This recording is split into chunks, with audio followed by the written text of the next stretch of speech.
계속 우리 동산교회 지금 아프신 분들이 많습니다. 저도 아팠습니다. 그리고 지난 한 주간 그 감기 때문에 고생을 좀 많이 했는데 계속 여러분들이 우리 교회에 좀 아프신 분들이 있죠. 특히 또 이번 주에는 그 손의 청년이 수술을 받았습니다. 여러분 같이 기도해 주시기 바랍니다. 지난주 실천상 스트레칭 하기였습니다. 좀 하셨습니까? 이제서야 허리를 이렇게 좀 피시는 분이 계시는 것 같은데 그런 거였지 이렇게. 괜찮습니다. 계속 스트레칭 하시기 바랍니다. 육신의 스트레칭, 마음의 스트레칭, 또 영혼의 스트레칭 평생 해야 되는 겁니다. 그래서 여러분들이 머리로만 하는 신앙생활이 아니라 실천하는 그런 신앙생활 꼭 도전하시기 바랍니다. 오늘 말씀의 제목은 비법을 아는 자입니다. 오늘 본문 2장 9절에 보면 우리 이제 지난주에 걸쳐서 지금 계속 요한복음 2장을 보고 있는데 예수님이 항아리에다가 물을 가득 채우고 그것을 떠서 연회장에게 갖다 주라고 했습니다. 근데 연회장이 9절에 보면 연회장은 물로 된 포도주를 맛보고 어디서 났는지 알지 못하되 물떠온 하인들은 알더라 이렇게 돼 있죠. 연회장은 몰랐지만 물떠온 하인들은 알았습니다. 다른 사람은 모르고 나만 아는 것.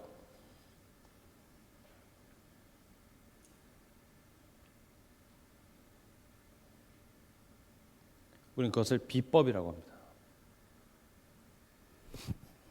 예전에 그 고추장 선전에 보면 떡볶이로 유명한 그 마복님 할머니라고 있습니다.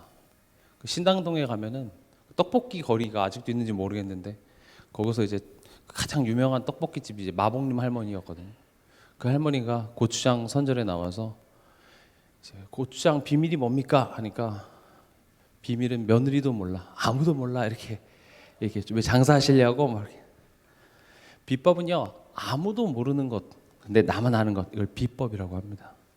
우리 신앙생활에 있어서 비법을 알지 못하면요 비법을 정말 모르는 자 같이 살 수밖에 없는 것입니다.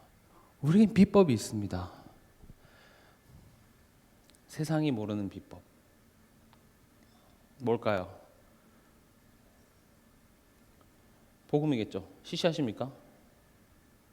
에이 다 알아요. 그렇게 얘기할 수 있죠.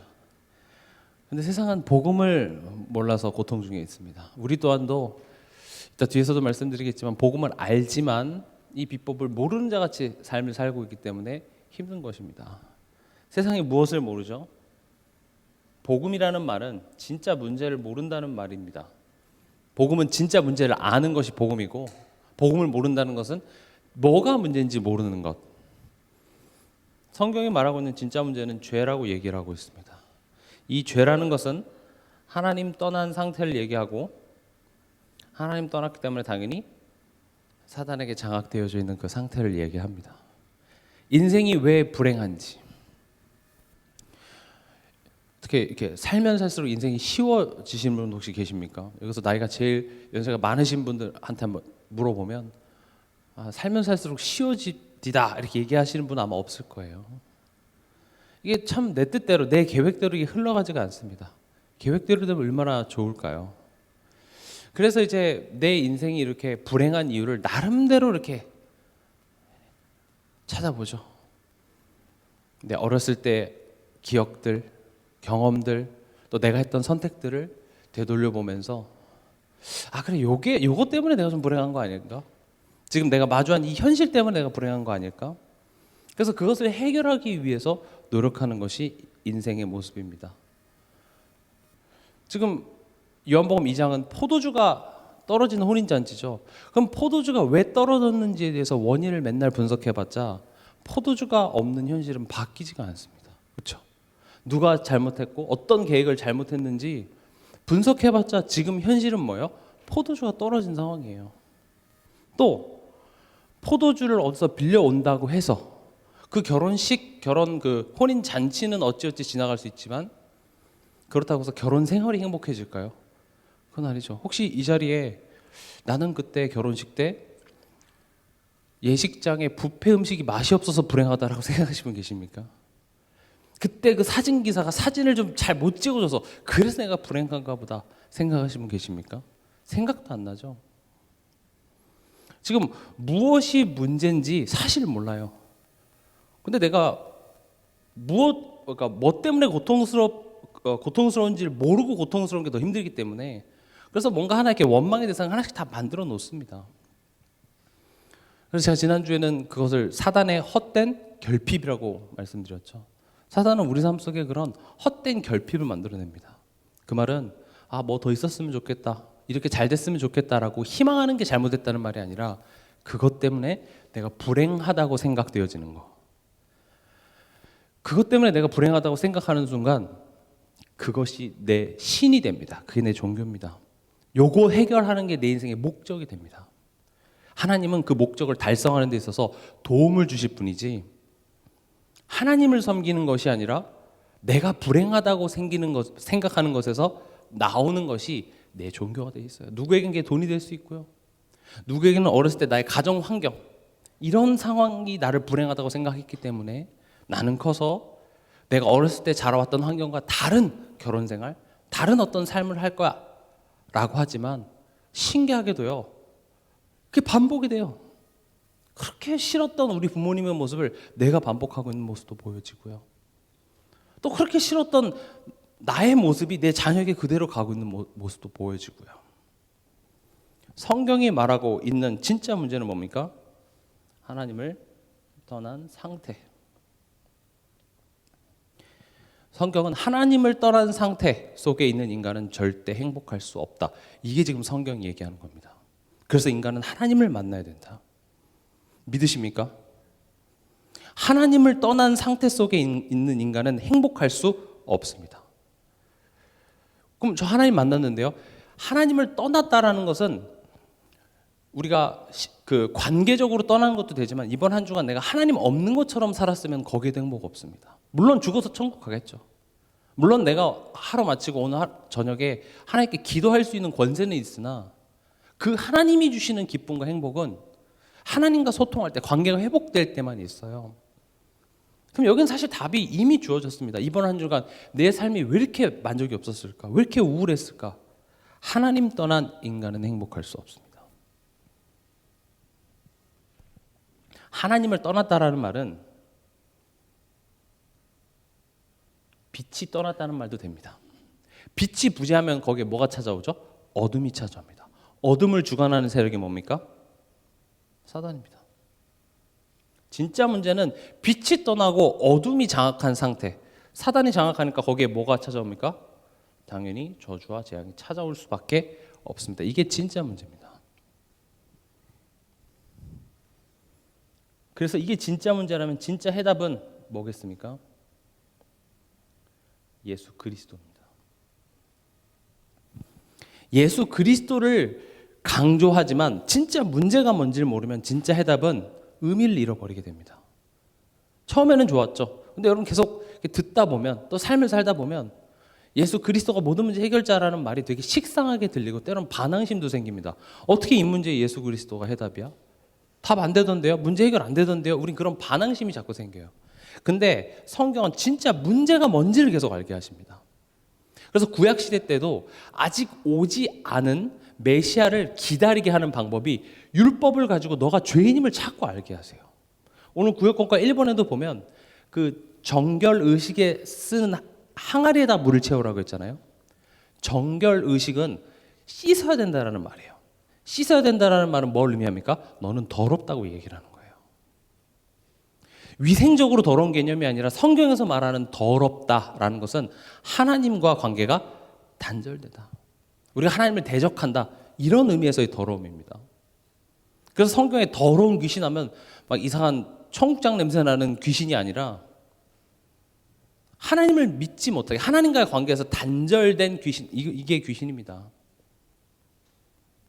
그래서 정결의식을 행함으로써 우리가 씻음을 받아야 되는 죄인이라는 사실을 계속 알게 하셨어요. 근데 이게 물로 씻어지는 것이 아니라 앞으로 올 메시아만이 그걸 씻을 수 있다, 이것을 기다리게 했던 겁니다. 그래서 문제를 제대로 알지 못하면 이 답이 그렇게 되게 와닿지 않아요. 그래서 계속 제가 반복드리는 것이, 죄가 무엇인지에 대해서 설명하는 이유가, 죄가 뭔지 모르면 자칫 우리가 바리새인처럼 될 수 있습니다. 나는 교회 나왔는데, 난 직분이 뭔데, 난 예배 안 빠졌는데. 이런 것들을, 이런 율법들을 잘 지키는 것을 죄의 전부로 알고 있다면, 그럼 나는 잘하고 있기 때문에 잘하지 못하는 사람을 비판하게 되죠. 그러나 제가 죄가 뭐라고 했습니까? 하나님 떠난 상태예요. 나 하나님 안 떠났는데요? 하나님을 떠났다라는 열매가 뭐예요? 염려, 걱정이에요. 여기서 말하는 떠났다의 개념은 우리가 하나님 자녀 됐다가 취소가 된다라는 그런 개념이 아니라, 하나님의 자녀가 됐어도 우리가 하나님을 누리지 못하는 자리에 갈 수 있다는 거죠. 그러니까 우리는 계속 하나님을 믿지 못하는 죄를 계속 지고 있고, 그래서 예수 그리스도께서 오셔서 우리가 앞으로 지을 죄에 대한 대가까지 십자가에서 다 치르셨기 때문에 우리가 계속 하나님 못 믿는 자리에 있을지라도 우리는 지옥에 가지 않게 된 것입니다. 그러나 하나님이 원하시는 것은 지옥에 안 가서 다행이다 차원이 아니라, 이제는 너가 나와 관계가 회복됐으니 그것을 아는 자처럼 나를 누리고 나를 알아서 너가 기쁘고 평안하기를 바란다까지 우리가 나아가길 원하는 것이죠. 그게 성도의 싸움입니다. 지옥 갈까 안 갈까? 하나님이 벌 주시면 어떡할까? 그 정도가 아니라, 실수하지 않는 차원이 아니라 잘하는 쪽으로 우리는 앞으로 나아가는 신앙생활을 하자, 이겁니다. 그래서 예수 그리스도께서 오셔서 마가복음 3장 27절에 먼저 강한 자를 결박해야 됩니다. 왜냐? 지금 사단에게 장악되어져 있기 때문에 그 강한 자를 결박하기 위해서 어떻게 하셨습니까? 요한일서 3장 8절에 하나님의 아들이 나타나신 것은 마귀를 멸하려 하심이라. 히브리서 2장 14절에 죽음으로 죽음의 권세 잡은 자 마귀를 멸하셨습니다. 또 뭡니까? 로마서 6장 23절 죄의 대가가 뭡니까? 사망입니다. 죽어야 됩니다. 그래서 우리가 죽어야 되는 그 죽음을 예수님이 대속물이 되셔서, 한 마리 어린 양이 되셔서 우리를 위해서 대신 죽으신 것입니다. 에베소서 2장 14절에 하나님과 우리 사이에 막힌 담이 있다고 얘기합니다. 그 막힌 담을 예수 그리스도께서 허무시고 하나님 만나는 길이 되어 주십니다. 이게 진짜 해답입니다.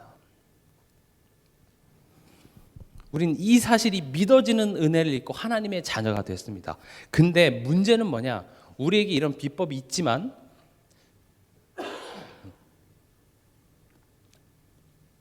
비법을 모르는 자 같이 사는 삶. 이게 이제 문제입니다. 알아요. 앞에 처음 들어보시는 거 아니죠? 오늘 처음 들으신다면 예수를 내 마음속에 구주로 영접하시면 됩니다. 근데 이것을 우리가 알고 믿는다고 하지만 실제로 내 현실 속에서는 이것을 전혀 모르는 자 같이 우린 돌아간다라는 거죠. 그래서 비법이 있지만 비법을 모르는 자 같이 사는 삶을 우리는 이제 죄성이 있다, 또는 옛사람의 체질, 이렇게 표현합니다. 다시 말하면 신분은 하나님의 자녀가 됐을지 몰라도 예전에 살아왔던 그 패턴으로 변화된 나의 신분을 모르는 것 같이 이제 살아가는 거죠. 쉽게 말하면 내가 왕이 됐는데 예전에 거지로 살았던 그런 삶의 패턴으로 사니, 분명히 내가 왕이 됐는데 왜 내 현실이 이렇게 냄새가 나고 구질구질하고 더럽지? 왜냐? 거지같이 사니까요. 그러니까 이 연회장이 말하는 것처럼 어디서 왔는지 모르는 거예요. 연회장이 신랑을 부르죠. 아니 왜 이렇게 좋은 포도주를 나중에 내냐? 그러니까 신랑도 모르겠는데요. 그럼 가져온 하인한테 이거 어디서 났냐? 만약에 하인도 모르겠는데요. 아무도 몰라. 난리 났죠. 어디서 났는지 아무도 몰라. 엉망진창이죠. 사실은요, 포도주가 생긴 게 응답이 아니라 진짜 중요한 것은 이게 어디서 났는지 아는 게 중요한 거예요. 우린 대부분 그 포도주에 관심이 있지만 그 포도주가 어디서 나왔죠? 예수님으로부터 나왔죠. 아, 예수님의 말씀 따라서 예수님의 능력의 열매가 바뀐 포도주예요. 근데 우리는 그 포도주에 흥분해서 이게 어디서 나왔는지를 알지 못하는 경우가 많습니다. 다시 말하면 지금 내가 오늘 이 자리에 있는 것, 나의 삶, 내가 여기까지 온 거, 그래 내가 무탈해서 다행이다가 아니라 오늘 나의 삶이 하나님의 도우심과 은혜 가운데서 나은 거예요. 그래서 우리는 감사할 게 사실 많습니다. 나의 삶을 지금까지 인도하시고 보호하셔서 이 자리에 앉게 하신 이게 어디서부터 났을까요? 하나님에게서부터 났습니다. 내가 오늘 하나님을 나의 아버지라 고백할 수 있고 예수를 믿을 수 있는 그 말도 안 되는 믿음. 상식이 있으면요, 예수를 믿는다는 것, 모든 문제가 하나님 떠나서 그랬다는 것, 그 문제를 해결하신 분이 2000년 전에 나도 한 번도 가본 적 없는 저 이스라엘에서 십자가에 죽으신 그 예수님이 해답이라? 이게 상식적으로 말이 안 되는 거예요.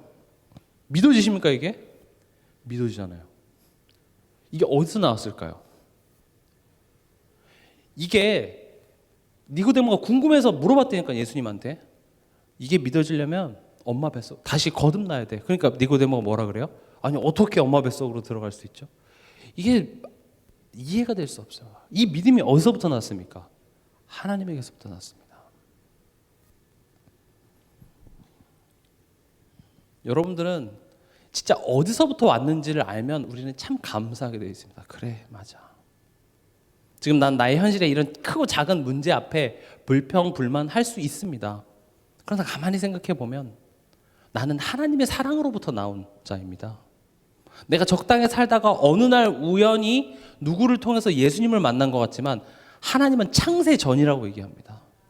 창세 전부터 우리를 아시고 내가 하나님을 알기도 전에 2000년 전에 나를 위한 구원을 주시기 위해서 십자가에서 죽으신 그 구원의 사랑이 2025년 오늘 나에게 전달된 것이죠. 이것은 하나님에게서부터 나온 믿음이며 하나님에게서부터 나온 은혜로 우리는 오늘 존재하고 있는 것입니다. 이게 어디서부터 왔는지 아는 자의 모습입니다. 아, 참 감사하구나. 그럼 또 나의 앞으로 살아갈 그 여정은 또 어디서부터 나오게요? 하나님에게서부터 나오죠. 나를 구원하시기 위해서 그 난리를 펴서 구원해놓고 앞으로 나의 남은 인생은 이제 네가 알아서 해라고 하시는 하나님이 절대 아닙니다. 하나님은 나의 갈 길을 지금까지 인도해 오셨고 앞으로도 인도해 오실 것이며 심지어 그 길이 내게 가장 좋은 길로 인도하시는 나의 하나님이십니다. 그걸 고백하시기 바랍니다. 우리의 비법, 이제 구원받은 자의 비법은 뭡니까? 성삼위 하나님입니다. 여러분들이 오늘 하나님이 어떤 분이신지, 하나님이 나에게 대해서 어떤 마음을 가지고 계신지를 많이 들으시면서 치유받으시기 바랍니다. 힘 얻으시기 바라고, 또 아무런 소망도 없었던 내 삶에 새로운 소망을 하나님으로부터 얻으시기 바랍니다. 성삼위 하나님, 성부 하나님이죠. 성부 하나님은 나를 사랑하십니다. 큽니다. 하나님이 나를 사랑하십니다. 끝난 겁니다. 사랑한다라는 말은요, 이게 이성적이고 법적으로 뭔가 하는 게 아니에요. 사랑이란 그런 겁니다. 자녀가 법적으로 위법한 행위를 하잖아요. 부모는 자녀를 감옥에 가두려고 하지 않습니다. 어떻게든지 변호사를 고용해서, 물론 법적으로 책임은 져야 되겠으나 그래도 어떻게든지 거기서 꺼내주려고 노력을 하는 게 부모죠. 옳고 그름을 떠나서 그게 당연히 부모는 그렇게 하겠죠. 근데요, 밥상머리 앞에서 버릇없는 행동하잖아요. 반 죽이려고 합니다. 이해가 안 되죠? 내 자녀가 학교에서 큰 잘못을 저지르면 오히려 때로는 나도 이성을 잃고 내 자녀 편이 된다니까요. 근데 자녀가 이렇게 버릇없는 거 숙제 안 하고 막 이러면요, 나가! 막 이렇게 혼을 내죠. 사랑입니다. 이해가 될 수 없습니다. 그렇게 잘못했는데 또 용서해주고 또 용서해주고 저러면서 이제 또 엄마 말 안 들을 걸 알면서도 또 기회를 줍니다. 그게 사랑입니다. 하나님의 사랑은 오래 참으심이라고 합니다. 언제까지요? 우리가 그 하나님의 마음을 알 때까지요. 하나님도 우리에게 대해서 똑같습니다. 오래 참아오셨고 앞으로도 오래 참으실 것입니다. 하나님은 내 편이 되어주십니다. 아브라함이 하나님을 믿지 못해서 그 수많은 불신앙을 했음에도 불구하고 하나님은요, 그 아브라함을 설득하시고 나중에는요, 아브라함 믿음의 조상이었어 라고 지켜주십니다. 마치 엄마들이 아들 자랑 딸 자랑할 때 보면은요, 그 자녀를 막상 만나지 않고 그 부모 얘기만 들으면 세상 최고의 아들이에요. 그렇게 만나보면 그렇게 대단한 것 같지는 않은데 부모 입장에서는 뭐 최고예요. 그냥 하나님 우리 그렇게 지켜주세요. 아브라함 잘한 게 많습니까? 아니에요. 근데 성경을 보면 뭐라고 나와 있습니까? 아브라함이 막 대단한 것처럼 나오죠. 하나님이 아브라함을 사랑하셔서 그래요. 평가하셔서가 아니라 사랑하셨어요. 여러분 자녀를 남이 평가하면 기분 나쁘죠? 그렇죠? 근데 엄마가 자녀를 평가하면 주관적입니다. 그래서 어렸을 때 엄마가 나 잘생겼다 그랬어. 틀린 말입니다. 내 자녀가 제일 이뻐 보이죠. 그런 줄 알았는데 이제 학교 가니까 엄마는 그냥 그렇게 말하는구나를 알게 되면서 이제 엄마 말에 대한 불신이 생기죠. 그래서 그때부터 엄마가 골라준 옷을 안 입기 시작합니다. 엄마는 무조건 나 이쁘다 다 그랬어. 사랑입니다. 하나님 나 이쁘대요.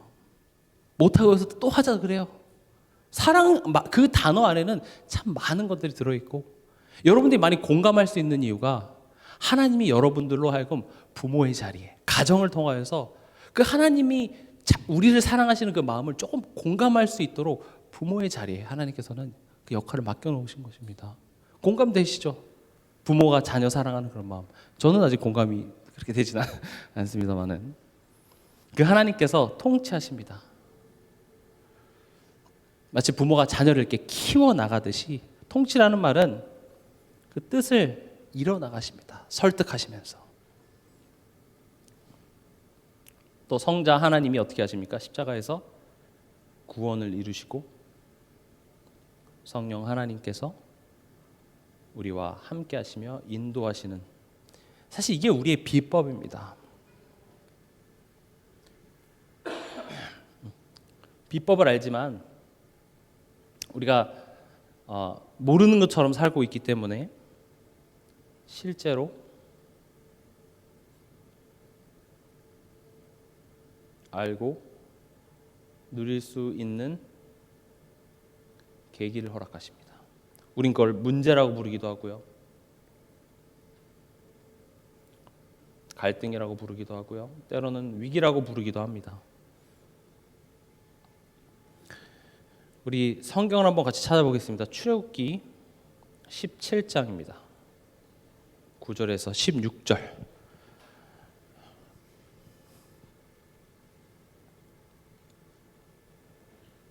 출애굽기 17장 9절에서 16절입니다. 이 내용은 잘 아는 아멜렉과의 전투 내용입니다.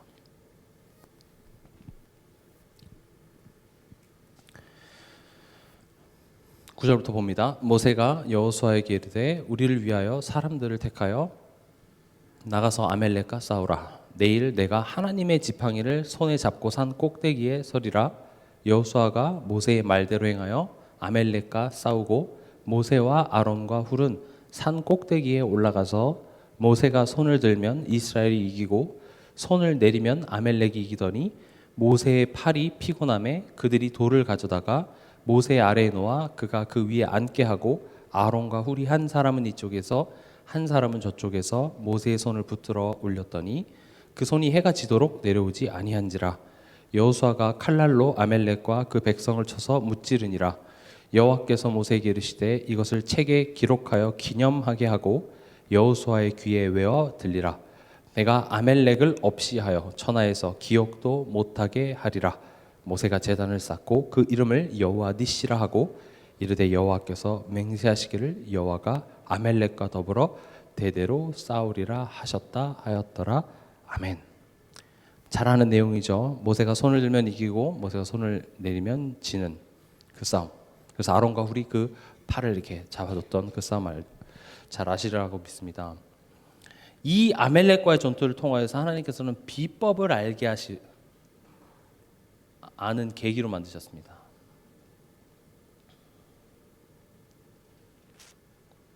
하나님이 이 전투를 통해서 알려주시고 싶었던 비법이 16절에 나와 있습니다. 16절 같이 읽겠습니다. 이르되 여호와께서 맹세하시기를 여호와가 아멜렉과 더불어 대대로 싸우리라 하셨다 하였더라. 비법은요, 모세가 손을 들면 이긴다가 비법이 아닙니다. 아론과 훌이 도와줬던 것처럼 연합을 하면 이긴다가 비법이 아니라 비법은 뭡니까? 여호와께서 싸우신답니다.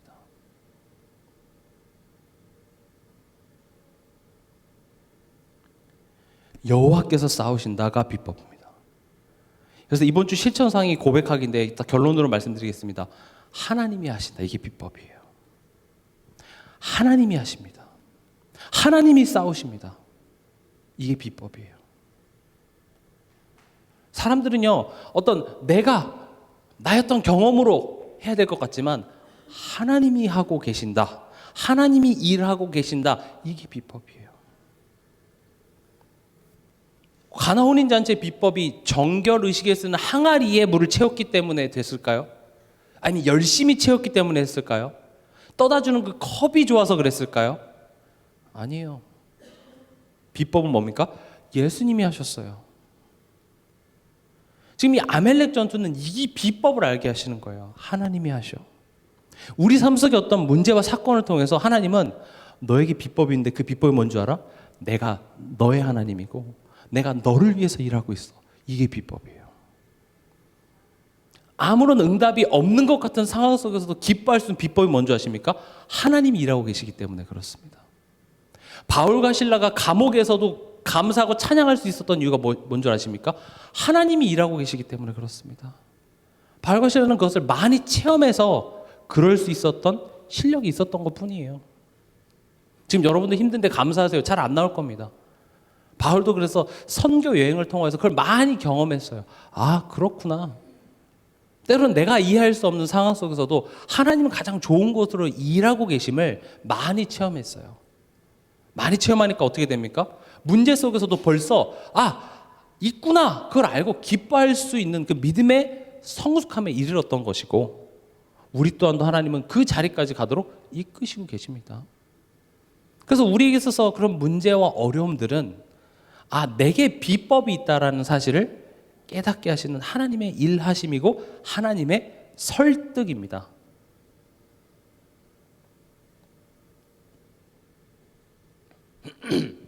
하나님은 여러분들 삶 속에 계속 설득해 나가십니다. 언제까지요? 알아먹을 때까지요. 여러분 자녀 언제까지 잔소리 하실 것입니까? 알아먹을 때까지요. 하나님이 내 삶 속에 역사하십니다. 하나님은 죽어 계신 하나님 아닙니다. 왜 우리가 하나님 앞에 살아계신 하나님이라고 부르죠? 혹시 죽어 계실까 봐 그런가요? 아니죠. 거기서 살아계신다는 것은 지금 나와 함께 하시며 뭔가를 지금 만들어내시기 위해서 역사하고 계신다가 살아계신다라는 의미잖아요. 근데 우리는 문제 앞에, 상황 앞에, 또 내 눈앞에 보이는 현실 앞에 하나님을 마치 죽어 있는 하나님, 성경에만 머무시는 하나님, 천국에 혼자서 지금 계셔서 내가 오기를 기다리시는 하나님쯤으로 생각하지, 지금 내 현실 속에서 무언가를 만들어내시기 위해서 일하시는 하나님이라고 우리는 생각을 잘 못합니다. 살아계신 하나님입니다. 여러분들 현실 속에서, 경제 문제 속에서, 건강 문제 속에서, 사람과의 갈등 문제 속에서 살아계신 하나님을 기억하시기 바랍니다. 하나님이 살아계시지. 그 살아계신 하나님께서 항상 두 가지입니다. 이 상황을 통해서 내게 주시는 메시지가 있고, 또 이 상황을 내게 해가 된다면 주의 지팡이와 막대기로 나를 보호하시는 하나님이십니다. 그래서 우리에게 있어서 무조건 응답입니다. 문제가 해결되면 해결하신 그 하나님을 체험할 수 있어서 좋고, 해결되지 않는다면 거기에 반드시 나를 향한 좋은 뜻, 다시 말하면 내가 치유되고 내가 갱신되어야 될 기회가 되는 거예요.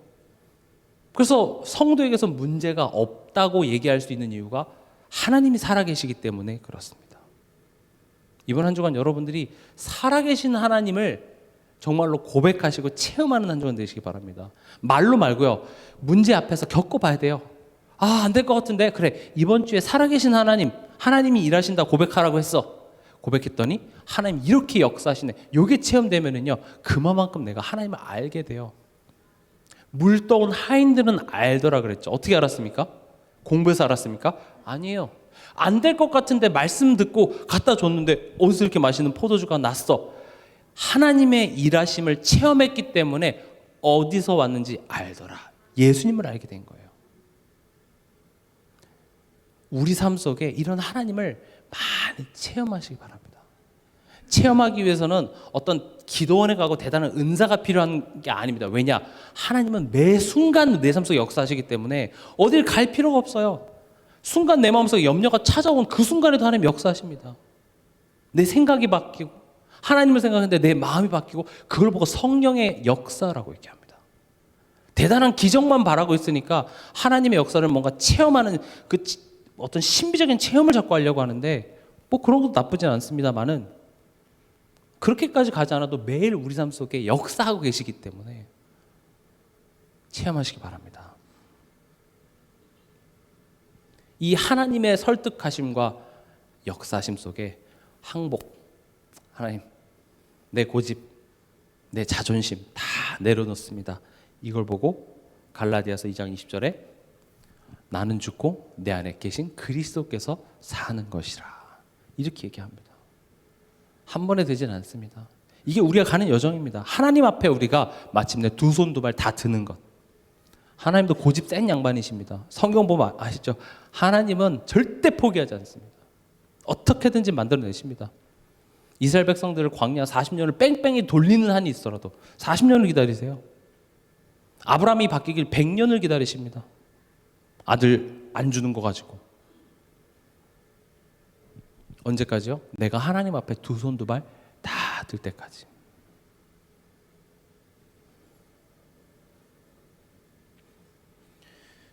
중요한 건요. 13절부터 보면은요. 모세는 알았습니다. 근데 하나님께서는 13절에 보면 여호수아가 칼날로 아멜렉과 그 백성을 쳐서 무찌르니라 여호와께서 모세에게 이르시되 이것을 책에 기록하여 기념하게 하고 여호수아의 귀에 외워 들리라 내가 아멜렉을 없이하여 천하에서 기억도 못하게 하리라. 모세가 제단을 쌓고 그 이름을 여호와 니시라 하고 이르되 여호와께서 맹세하시기를 여호와가 아멜렉과 더불어 대대로 싸우리라 하셨다 하였더라. 문제는 누구냐? 여호수아입니다. 여호수아는 지금 실제로 가서 싸운 사람이에요. 그럼 여호수아 생각은 어떤 생각이 들까요? 물론 하나님께 영광 하지만 누가 싸운 거예요? 내가 싸운 거예요. 내가. 그래서 하나님 지금 얘기하는 거예요. 차세대 지도자가 될 여호수아가 내가 했잖아 예전에 나 때는 말이야 내가 아멜렉과 싸운 그 무용담을 이야기할까봐 네가 한 게 아니야. 누가 한 거야? 내가 아멜렉을 없이 했어. 그것을 책에 기록하여 기념하게 계속 기억하게 하고 여호수아의 귀에 외워 들리라 돼 있어요. 우리가 하나님이 하신다를 기억하고 심지어 이걸 우리 후대들에게 전달해야 됩니다. 이게 저는 가장 좋은 가정 교육이라고 생각합니다. 후대들에게 하나님이 하셨어. 지금 이번 주 실천사항 바로 말씀드릴게요. 우리가 이번 주에 실천 고백하시기 바랍니다. 뭘 고백하냐? 하나님이 하셨다. 하나님이 하신다. 살아계신 나의 하나님은 하실 수 있다. 후대들에게 이 고백 꼭 하시기 바랍니다. 주어가 내가 하는 걸 도와달라는 게 아니라 하나님이 하신다. 요셉도요 노예와 감옥을 거치고 나니까 고백이 바뀌었습니다. 하나님께서 내게 알게 하심으로, 하나님이 바로의 꿈을 내게 알게 하심으로, 하나님이 바로 왕을 사랑하심으로. 주어가 뭐예요? 나에서 하나님으로 바뀝니다. 다윗도 이 비법을 알았기 때문에 내가 가는 것이 아니라 나는 여호와의 이름으로 나간다. 하나님께서 싸울 것이다. 전쟁은 내게 속한 것이 아니라 여호와께 속한 것이다. 이것을 모세가 전투에서 이기고 끝난 게 아니라 모세한테 신신당부를 합니다. 이거 기록해서 기념하게 하고 적어서 여호와 전쟁에서 돌아오면 승리의 기쁨을 만끽해 있는 것이 아니라 이것을 귀에 외워서 들리래요. 그럼 후대에게 이렇게 강조하기 위해서는 누가 먼저 각인돼야 돼요? 내게 각인돼야 돼요. 하나님께서 하신 겁니다. 하나님이 지금 일하고 계셔. 살아계신 나의 하나님은 하실 수 있다. 이게 이번 주 실천사항입니다. 고백해보세요. 문제와 사건. 좋은 일에서는 하실 수 있을 겁니다. 기쁘니까 하나님 하셨다. 하실 수 있지만 때로는요, 내가 이해할 수 없는 상황 속에서도 하나님이 지금 하고 계셔. 뭔지 모르겠어요. 하나님이 하고 계셔. 자꾸 내 삶 속에 그 주어를 하나님을 자꾸 가져오시기 바랍니다. 그만큼 중요한 것입니다. 그래서 이 아멜렉과의 전투를 이겼다. 이거는 결과적인 것이고요. 이 계기를 허락하셔서 성삼위 하나님이 지금 너와 함께하고 있다는 그 비법을 알게 하시고 머리로만 아는 것이 아니라 이 문제를 통하여서 그것을 체험함으로 말미암아 하나님이 하고 계시는구나. 그리고 그것을 후대에게 또 연약한 사역 대상자들에게 전달하는 겁니다. 내 구역 식구들에게 전달하는 겁니다. 가리키는 거 말고요. 이번 주에 있잖아. 내가 이런 문제가 있었잖아. 처음에 되게 힘들었는데 이번 주 말씀 기억하면서 내 이 고백했는데 정말 하나님 이렇게 하시더라. 요거면 충분합니다. 힘들다고 하면 내가 커피 사줄게. 하세요. 나 요즘 걱정했어. 사단에게 속고 있어서 그렇게 하지 마시고요. 밥 사줄게. 밥 먹자. 좀 자주 만나시기 바랍니다. 만나서 힘든 것도 들어주시고 그러면서 내가 누린 복음 얘기하시면 돼요. 맞아. 참 쉽지 않더라. 근데 하나님이 하시더라. 여러분들이 증인될 때 그 증인의 고백을 들을 사람을 하나님은 반드시 붙여주실 줄 믿습니다. 왜 하나님 나한테 사람 안 붙여주시나요?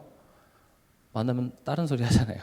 그래서 하나님께서는 그게 준비될 때까지 그래서 구역 예배가 먼저 나를 살리는 삶의 예배라고 했죠. 내가 먼저 준비되시기 바랍니다. 이것이 나의 간증이요 이것이 나의 찬송일세. 뭐가 간증이고 뭐가 찬송입니까? 예수로 나의 구주 삼고 성령과 피로써 거듭나니 이 세상에서 내 영혼은 뭐죠? 하늘의 영광 누리도다. 이것이 나의 간증이고 이것이 나의 찬송이 될 때 하나님께서는 그것을 들을 사람들을 여러분들에게 붙여주십니다. 여러분들에게 무엇이 찬송이고 무엇이 간증입니까? 그게 없어진 지 참 오래됐죠. 재미가 없는 정도가 아니라 우울감에 내 삶이 거의 붙잡혀 있죠. 삶에 낙이 없죠. 그게 우리 현실입니다. 그러나 우리는 기뻐해야 될 이유가 이미 우리 안에 와 있습니다. 하나님은 지금 그것을 깨닫게 하시기 위해서 때론 마음 아프지만 아멜렉을 통하여서 이스라엘 백성들을 공격하게 하십니다. 그러나 뭐라고 얘기하십니까? 내가 싸울 거야. 내가 싸우는 것을 보게 할 거야.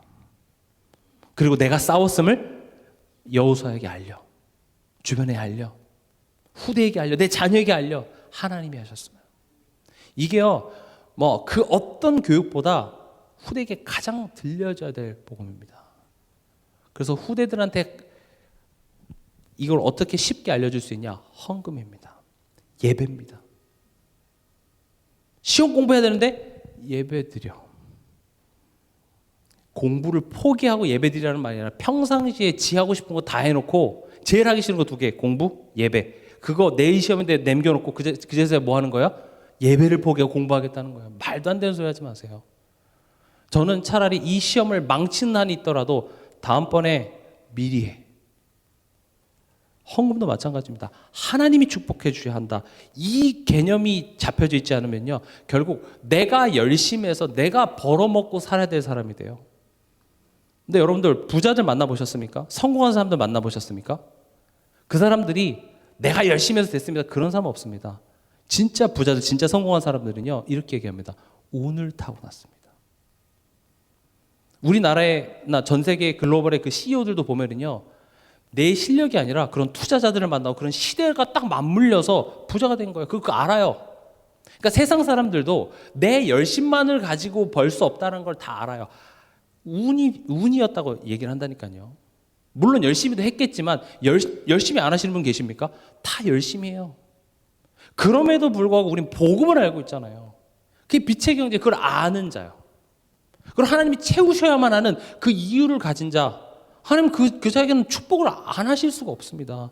그래서 돈을 위해서 쫓아가지 말고 하나님이 하시고 하나님이 축복해 주실 수밖에 없는 그 한 사람이 내가 되면 되는 것입니다. 그럼 여러분이 하나님은 누구에게 축복을 주시겠습니까? 생명 살리는 것을 위하여, 후대를 위하여, 지역 살리는 것을 위하여 내가 헌신하고 그것을 위해서 내가 살아가고자 결단한 자를 위해서 하나님께서 축복을 해 주셔야겠죠. 그렇죠? 근데 먹고 사는 문제에 내가 포커스가 되면 버리시지는 않겠으나 그래 너가 열심히 해서 먹고 살아. 뭐 나쁩니까? 나쁘진 않죠. 그렇다고 축복 안 해준다고 원망은 하지 마세요. 네 능력껏 한번 살아. 꼭 가르쳐 주시기 바랍니다. 구역 공과입니다. 제가 지금 거의 다 얘기를 했고 1번 정결 예식입니다. 아까 서론에서 말씀드렸다시피 정결 예식은 결국 우리가 영적으로 씻음 받아야 될 죄인임을 알게 하시고 또 그것을 참된 정결을 하신 분이 누구십니까? 예수 그리스도죠. 그래서 우리는 항상 그 예수 그리스도의 은혜를 힘입어야 된다. 이제 그게 1번이고요. 2번은요. 오늘의 거의 메인 주제죠. 어디서 난 것인지 알지 못하는 자와 아는 자. 마지막 쪽에 보면 연회장이 더 좋은 포도주를 나중에 가져온 것을 지적했습니다. 아니 포도주를 처음에 좋은 걸 가져오고 취하면 안 좋은 것을 가져와야 되는데 왜 나중에 안 좋은 것을 나중에 좋은 것을 가져왔냐? 이제 그 부분을 보면서 우리가 하나님의 은혜를 한번 생각해 볼 수 있습니다. 하나님의 은혜는요 점점 더 깊어지고 풍성해지며 처음보다 나중에 더 좋은 은혜임을 꼭 기억하시기 바랍니다. 나중에 더 좋은 것 주십니다. 때로는 우리가 이렇게 교회 안에서 누구는 축복받는데 나는 축복이 없는 것 같고 누구는 뭔가 대단한 증거가 있는데 나는 좀 더딘 것 같지만 나중에 더 좋습니다. 꼭 기억하시기 바랍니다. 세 번째로 1절에 보면 예수님이 표적을 행하셨고 제자들이 예수님을 믿었다 되어 있습니다. 이상하죠? 제자들이 애초에 예수님을 메시아로 믿었기 때문에 따라갔는데 2장 가서 또 예수님을 믿었다 이렇게 되어 있습니다. 거짓 믿음입니까? 그건 아니겠죠. 예수님의 제자들이 예수님을 메시아로 믿었기 때문에 자기의 모든 것을 버리고 떠난 그 믿음은 거짓이 아닙니다. 근데 이렇게 이야기한 까닭은 결국은 우리의 믿음이 점점 온전해지고 깊어지는 과정을 설명을 하는 겁니다. 처음 예수님을 따랐을 때는 어린아이와 같은 믿음이었으나 십자가의 고난, 부활, 승천 그리고 성령의 강림 즉 이 십자가의 여정을 함께하면서 제자들의 믿음은 이렇게 성숙해졌고 그 믿음의 열매가 사도행전에 본격적으로 열매가 맺히는 것들이 보여지죠. 그게 전도였습니다. 사람을 살리는 열매로 맺혀진 것이죠. 이것을 통해서 우리 또한도 이와 같은 믿음의 여정을 겪고 있다고 성경은 이야기하고 있습니다. 자라나기 위해서 때로는 필요한 훈련들이 있고 바람이 불어야 되며 햇볕이 내려쬐지는 그런 과정이 있기 때문에 낙심하지 말라는 것입니다. 근데 삶 속에서 하나님을 만나고 경험할 때 믿음이 깊어진답니다. 하나님을 아는 것은 지식으로 아는 것도 있지만 하나님께서 삶 속에서 우리에게 나타내십니다. 문제와 사건을 통해서 우리에게 하나님이 어떤 분이신지 나타내십니다. 사랑과의 갈등 속에서 하나님이 어떤 분이신지 우리에게 나타내십니다. 그래서 이번 한 주간도 문제와 사건 속에서 자꾸 하나님을 더욱더 알기를 여러분들이 소망하시는 한 주간 되시기 바랍니다.